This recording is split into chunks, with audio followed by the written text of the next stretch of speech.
We've been talking to the candidates who are running for election this fall. Among them is J.D. Greening, who is seeking election to the state legislature to represent the 12th district in that seat, position 1 that's being retired by Carrie Condata.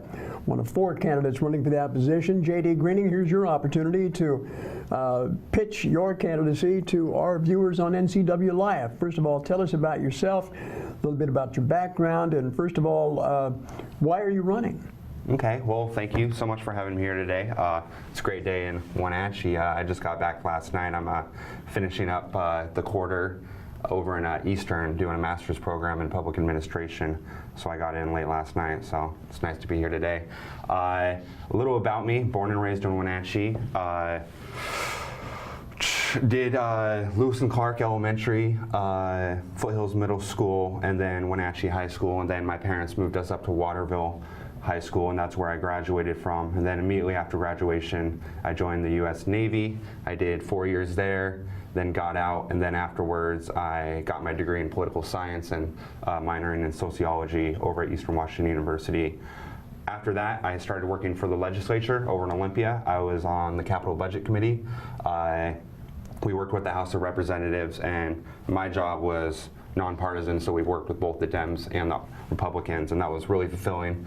Capital budget is huge, obviously, in Washington, so you kind of got to see a little bit of everything because we're trying to figure out the operating budget for the next year. What is it that really fuels your political fire, let's say, right now? I think what fuels my political fire would be people utilizing their voice. I love it when people are informed, they make informed decisions, and they go out and use their voice. There's so many people that aren't doing that these days. Just last year's election alone, only 40% of Washington actually voted in the elections. So one of my main things during my candidacy is not only to get people to vote, maybe vote for me, but to get them out there to vote, period. Because they have a voice and they need to be utilizing it. And we all win when the most people are making sure their opinions and thoughts are heard. So J.D. Greening, what do you see as the biggest issues that are central to this election this year and your campaign? Okay, so one of the biggest issues is Firewise programs. Right now we're in fire season. We're about 6-7 weeks. Right now we got about 2.7 million acres that are susceptible to wildfires, and there was an article on King 5 about mega fires, and the definition of mega fire is anything over 100,000 acres being burned. And a Wenatchee ecologist, his name's Paul Hesburgh. Right now, we have a 20-year plan. We're about 4 years in a 20-year forest health plan, where over the 20 years, we're going to do a controlled burning and thinning out of 1.2 million acres. Paul's opinion, he agrees that it's a great step, but we're not doing enough. We're only burning about 70 acres. We're burning or thinning 70 acres a year, and he doesn't think that's enough. He doesn't think that it's that much of an impact at that time, and I agree. I think we could be doing more. What it boils down to is how comfortable are we with burning more, thinning out more now, or the burning when it's out of our control? So right now we can do more controlled burn, and it might be a little uncomfortable for everyone. But later on down the road, like if we have another complex fire, which I think the last complex fire was in 2015 and actually claimed 3 firefighters' lives. So we can avoid that by being more proactive now. I think the state legislature gave 12 or 13 million to help with that forest health plan. I'm not sure if that's enough. That's something I definitely want to look into and work with agencies and figure out, do they need more money? Now, when you're talking about making forests more fire or less vulnerable to catastrophic wildfires, what role does timber harvesting play in that? I've heard a lot about controlled burning, but thinning forests also is another method, isn't it? Yeah, so thinning the forest, that's bringing in landscape equipment and tearing down debris, because basically you have all this debris on the ground, dead wood, and it's gasoline for fire. Once it hits that, it can hit anywhere else. So if you have areas that are thinned out, the fire can't spread. But it's also a source of revenue, too. It's a source of revenue. That's job. You got people flying out. You got people coming out and operating those machineries, and it's a win-win. People are getting paid, and we're reducing wildfire prevention. Okay, so let's talk about you as a candidate and what sets you apart from the others that are running for that position. So I think something that really sets me apart is public service. I've been in public service since I was 18. A little about me: when I graduated, I joined the U.S. Navy, and some people don't know what a commitment that is. Some people don't make it in the military and they get out, but some people really enjoy the military like I did. I easily could have stayed in 20 years, but one of the things I really wanted to do was get out and get a college degree, so that's why I left. So since 18, I've been dedicated to serving not only my country, but my community. And that carried over when I left the military and went to school. I was active within my college. I was active within my fraternity, and then I interned for the courthouse.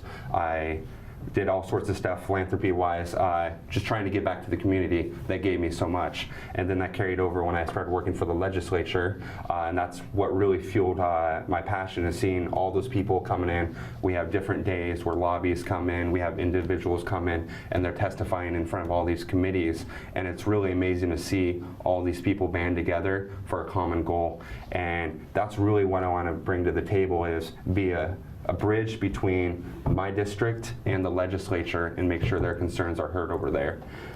What is the secret to becoming a consensus builder?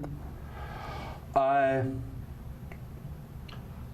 I think the key is being able to meet in the middle. There's too many politicians, I think, these days that are too far left, too far right, and they're not meeting in the middle. I think if a problem is big enough, you can always find a way to compromise, and there's always a way to make both parties happy. You just kind of gotta not think about yourself, not think about the party, but think about the people that you're representing. If elected, you would be replacing a very, very strong conservative voice in the legislature, and that, of course, Kerry Condata. How would you compare yourself with Condata? I don't think you can compare yourself with Kerry. He's been doing a lot of great things. I was actually surprised that he wasn't running again, because he's working really well for the district. I think what I would say the most is I would be a new voice. How would I want to say that? I'd be hungry, you know. I would be ready, raring to go, ready to serve my district, be fresh. So that's what I think I would bring to the table versus Kerry. Yeah. If there was one thing that the state is delinquent on, or most delinquent on right now, what would you say that is? Can you reiterate? I guess if the state could improve on one main item, what would that be? So one of the things I'm passionate about is veterans. Kind of a lame question, but go ahead and answer it. Huh? One of the things I'm passionate about is, of course, veteran affairs. I don't know if you knew, but when you transition out of the military, you're given maybe 3 or 4 days of transition programming, which is basically resume building if you have a veterans affair claim to do, and just other opportunities, and that's 4 days. So typical enlistment is what, 4 years, maybe minimum. You got people that are 8, people that are in 16, people that are in 20. People in 20, they're getting a pretty good pension at the end, but people below that, what's the time constraint on transitioning as active service member? Do you think 4 days cuts it? Probably not. Probably not. And so we're getting a lot of people falling through the loopholes. I had a friend personally, he wasn't able to get a job, and he didn't know what was going on. He was selling his TV, selling his Xbox, just to make a couple bucks to make him last. He didn't know, being a Washington State veteran, he qualified for 2 years of unemployment departing the service, because nobody told him.